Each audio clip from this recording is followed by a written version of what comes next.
8월 6일 맥체인 성경 읽기 시간입니다. 오늘 함께 읽으실 말씀은 사사기 20장, 시편 5편 6편, 예레미야 34장, 사도행전 24장입니다. 네 군데 말씀을 잘 읽어보시고 은혜 받으시기 바랍니다. 네 군데 중에 오늘은 사도행전 24장 말씀 잠깐 설명해 드리겠습니다. 사도 바울이 3차 전도 여행을 마치고 예루살렘에 왔는데 소아시아, 터키 출신 유대인들이 사람들 앞에서 바울을 이단자라고 그렇게 비방을 했어요. 또 그러면서 그 비방을 통해서 결국 이 사람 저 사람 막 거들고 이래가지고 사도 바울이 사람들 앞에서 두들겨 맞고 사람들이 모여들고 소리를 지르고 소동이 났습니다. 그래서 이제 치안 책임자인 천부장이 와가지고 일단 사람을 구해내야죠. 무슨 뭐 대중 앞에서 그럴 수는 없잖아요. 그래서 상황을 알아보려고 이 천부장이 사도 바울을 유대인 공회 앞으로 데려가서 그쪽에서 이제 얘기를 공식적으로 하게 했어요. 근데 그쪽에서 뭔가 딱히 얘기가 결론이 잘 나오질 않았어요. 앞에 23장에서. 그래서 이제 여기 24장에 보면 이 천부장이 당시 로마 총독 벨릭스에게 이 사도 바울을 보냅니다. 그 유대인 지도자들에게 뭐 고소할 일이 있거든 총독 앞에 가서 정식으로 해라. 그렇게 해서 사도 바울과 유대인들을 로마 총독 벨릭스 앞으로 그렇게 보냅니다. 그러니까 24장은 그 로마 총독 앞에서의 어떤 재판 과정 혹은 신문 과정이라고 할 수 있겠습니다. 자, 사도행전 24장 1절에 보시면 당시 유대인 대제사장은 아나니아였어요. 대제사장 아나니아가 어떤 장로들과 또 변호사 더둘로라고 하는 사람과 함께 이제 총독 앞으로 갔습니다. 재판을 진행하기 위해서 자기 변호사를 데리고 총독 앞으로 간 거죠. 그리고 이제 상대방 바울을 고발을 했습니다. 고발하는 내용이 앞에 간단히 나오고 있어요. 고발하는 내용 중에 하나가 3절에 그렇게 얘기를 해요. 유대인 지도자들이. 자, 벨릭스 각하여. 우리가 보니 이 사람 바울은 전염병 같은 자다. 막 가는 데마다 전염병이 어떤 전염병인가? 천하에 흩어진 유대인들을 다 소유하게 하는 자다. 어디 가든지 이 바울만 가면 유대인들 사회가 아주 시끄러워집니다. 이 예루살렘에 왔어도 또 이 바울이 오니까 소동이 나고 소란스럽게 되었지 않습니까? 이 어디에 가든지 이 소동을 일으키는 이 바울이라는 자 가만두면 안 됩니다. 유대인 사회가 아주 시끄럽습니다. 우리 유대인 지도자들 전부가 와서 지금 얘기하는 걸 보시면 알지 않습니까? 볼 것도 없이 이 바울은 그냥 둬서는 처리해야 될 자지 가만두면 나라 전체가 아주 시끄러울 것입니다. 그런 여지로 얘기를 합니다. 그러면서 얘기하기를 나사렛 이단의 우두머리다. 그렇게 규정을 하고 있죠. 그래서 가는 데마다 소동을 일으키는 자다. 전염병처럼 소동을 일으키는 자요. 가만둬서는 안 될 자입니다. 아주 간결하게 사도 바울을 그렇게 고발했습니다. 자, 이에 사도 바울은 자기 입장을 밝혀야죠. 지금 총독 앞에 재판인데 이 얘기가 잘못되면 사도 바울은 감옥에 갇힐 수도 있고 죽을 수도 있고 그런 겁니다. 재판 과정에서 한마디 한마디 신중하게 얘기를 잘 해야 되죠. 자, 사도 바울이 어떻게 대답을 하는지 한번 잘 보시길 바랍니다. 자, 11절에 사도 바울이 자기 입장을 밝히죠. 자, 당신이 알 수 있는 바와 같이 알아보면 이제 금방 알 수 있죠. 내가 예루살렘에 예배하러 올라온 지 열이틀밖에 안 되었다는 거예요.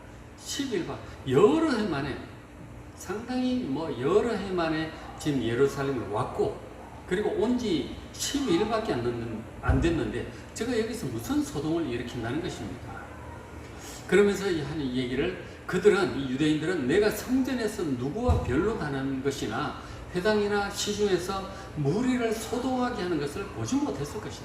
내가 그렇게 한 적이 없다. 사람들을 모아놓고 선동을 해서 뭔가 이 소요를 일으키려고 하는 그런 시도를 내가 한 일이 없다는 거죠.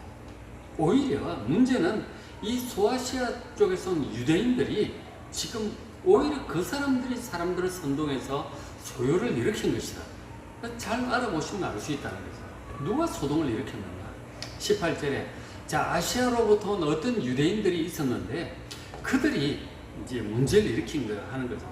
만일 그들이 나를 반대할 사건이 있다면 내가 하는 일이나 내가 말하는 것이나 이런 것들에 대해서 반대할 일이 있다면 바로 당신 앞에 와서 정식으로 고발을 하고 재판을 해야 될 일이지, 그렇게 길거리에서 사람들을 선동해서 날 공중 앞에서 때리고 한 그것이 옳으냐 하는 거죠. 한번 잘 생각해 보시라고, 오히려 그들에게 문제가 있는 것이 아닌가, 그렇게 간접적으로 얘기를 하고 있습니다. 자, 그런데 이제 소요를 일으킨 것에 대해서는 이 정도로 얘기를 하는데, 문제는 이제 그들이 지금 나사렛 이단의 우두머리라고 한 것에 대해서 사도 바울이 자기 입장을 분명히 밝힙니다. 이건 자기 신앙 고백과 관련된 것이잖아요. 그래서 14절에 그렇게 얘기를 해요. 나는 그들이 이단이라는 도, 이 바로 나사렛 예수, 나사렛 이단이라고 그렇게 얘기를 했어요. 그 가르침을 따라서 난 조상의 하나님을 섬겼다. 나는 바로 예수 복음을 따라 하나님을 섬겼다. 그리고 율법과 선지자들의 글에 기록된 것, 저것은 구약 성경을 가리키고 있는 거예요. 율법서, 모세오경을 얘기하는 거죠. 선지서, 전 선지서는 역사서고 후 선지서는 진짜 선지서입니다. 그리고 그리고 시편 다 포함해서 구약 성경에 기록된 것을 나는 그들처럼 나도 다 믿는다. 또 15절에 그들이 기다린 바 하나님을 향한 소망 나도 가졌다. 바로 메시아가 올 것이고 그리스도가 와서 자기들을 구원해 줄 거라고 하는 그런 소망을 나도 동일하게 가지고 있다. 그리고 또 악인과 의인의 부활이 있을 것이라고 하는 그 소망, 그들도 가지고 있고 나도 가지고 있다. 당시 바리새인들은 천사, 부활 이런 것들을 다 믿었습니다. 그 부활에 관한 소망을 믿었고 나도 지금 부활에 관한 소망을 그들과 동일하게 믿고 있다. 그들과 나는 이 구약 성경을 따라서 하나님을, 구약 성경을 다 그대로 믿고 다 이 메시아 소망, 부활 소망을 동일하게 가지고 있다 라고 지금 자기 신앙을 얘기를 하고 있습니다. 그러니까 그들이 이단이라고 하는데, 내가 그들이 섬기는 하나님, 그들이 믿는 성경과 다를 바 없이 동일하게 섬기고 있다고 그렇게 말을 하고 있습니다. 그리고 16절에 그리고 내가 하나님과 사람에 대해서 항상 양심에 거리낌이 없도록 내가 힘쓰고 있다. 하나님 보시기에 내가 부끄러움 없이 지금 하나님을 바르게 잘 섬기고 있다고 내가 자부할 수 있다. 그렇게 얘기를 하는 거예요. 하나님 보시기에, 사람들 보기에도 내가 부끄러움 없이 바르게 섬기고 있다고 생각한다고 자기 신앙에 대해서 확실하게 이렇게 고백을 하고 있습니다. 그러니까 지금 사도 바울이 믿는 바 예수 복음이 그들이 이단이라고 하는데, 어쨌든 이것은 성경에 합당한 것이고 성경에 합당한 이 믿음을 가지고 나도 가지고 있는 것이다. 그들이 지금 성경에 대해서 오해하고 있는 것이다. 그런 얘기도 있는 것이다. 내가 하나님과 사람들 앞에 부끄러움이 없다. 이렇게 당당히 얘기를 하고 있습니다. 그래서 이제 이런 얘기를 듣고 보니까 참 어렵죠. 판단하기 쉽지 않습니다. 재판이라고 하는 것이, 우리도 지금 많은 재판들을, 정치가들에 대한 재판이나 사업가들의 재벌에 대한 재판들 많이 보고 있잖아요.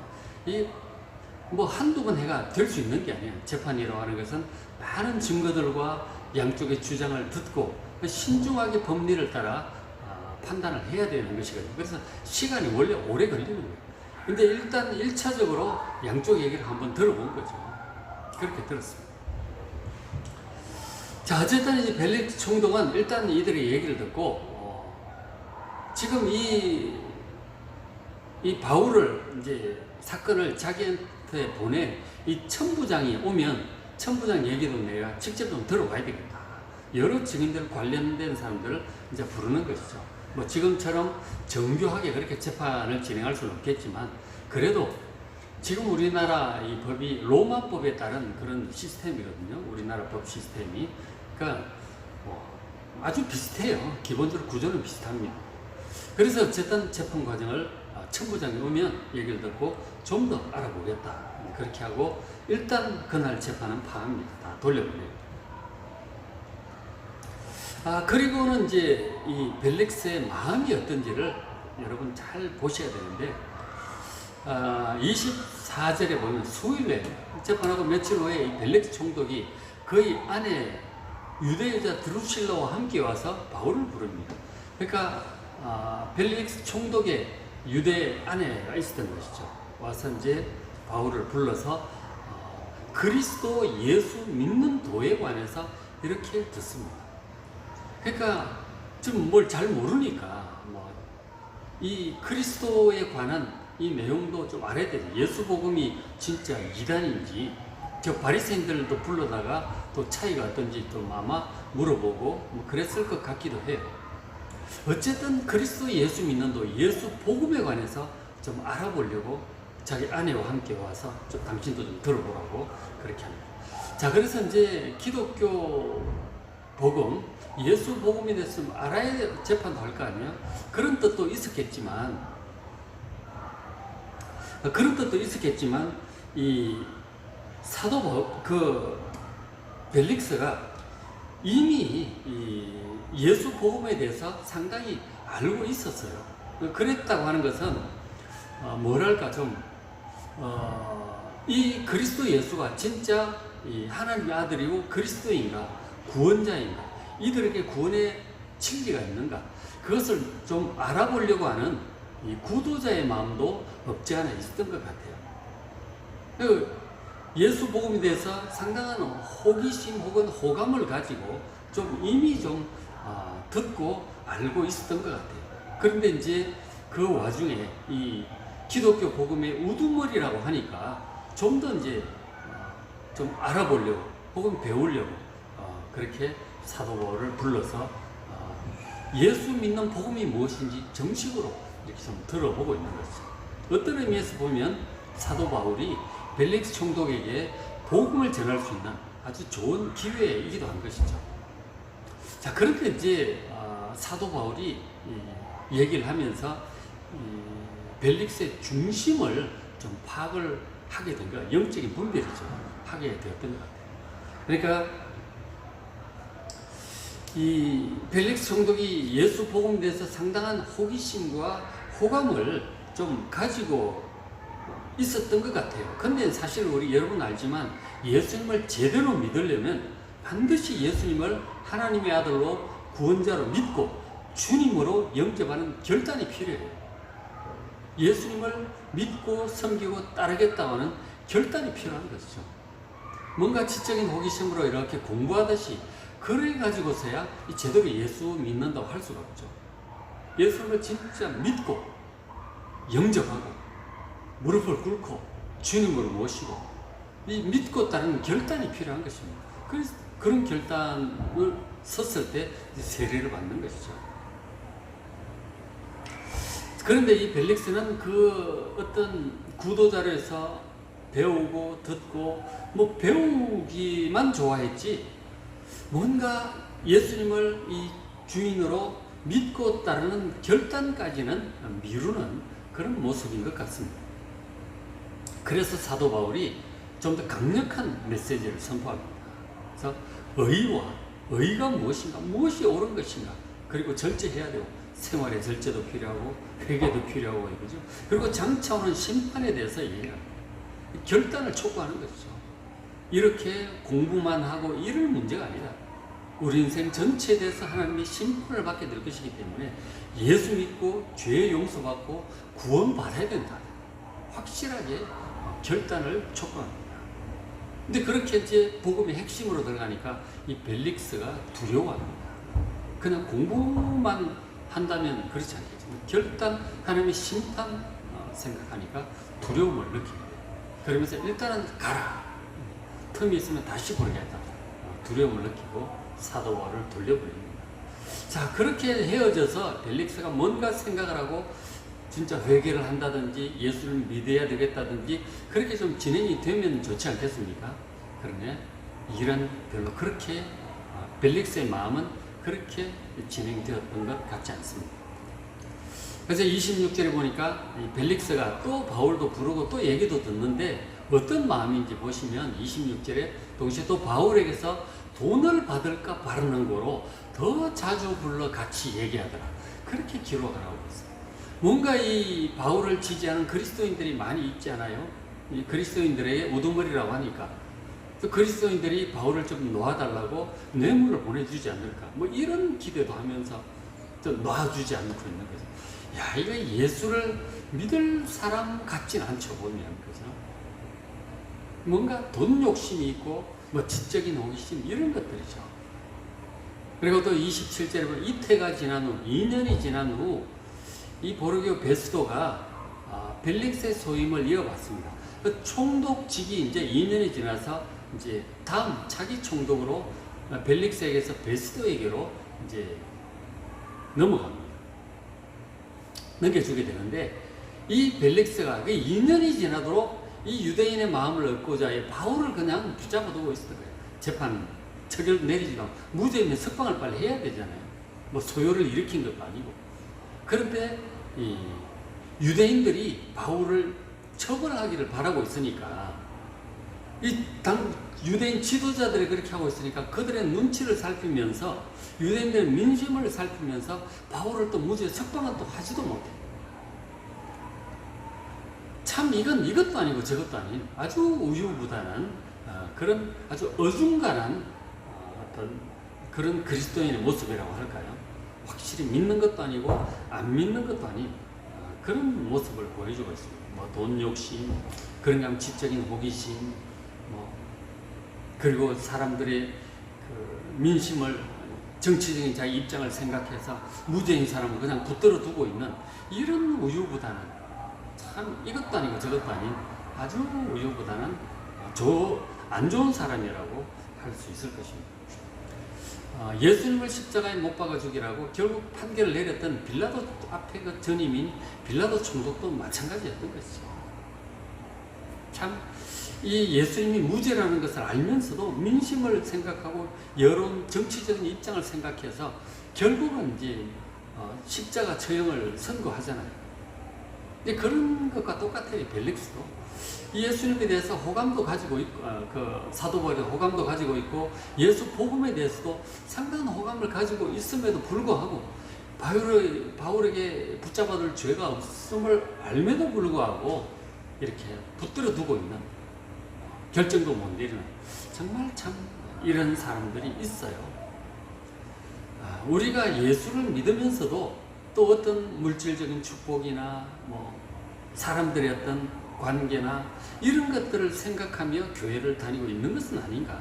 벨릭스와 같이 정말 회개하고 예수님을 구주로 믿고 이 심판도 생각하고 회개하고 예수님을 정말 구주로 믿고 섬기고 따르는 이러한 결단이 우리가 정말 필요한 것이죠. 그것이 진짜 그리스도인인 것입니다.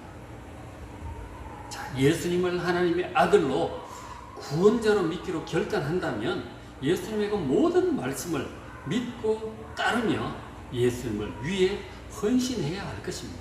복음을 위해 헌신해야 할 것입니다. 정말 벨릭스처럼 어중간하게 예수 믿고 있다면 정말 안 될 것입니다.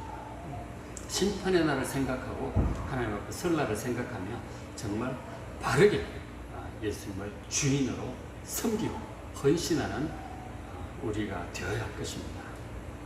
말씀을 한번 직접 보시면서 한번 묵상해 보시기 바랍니다.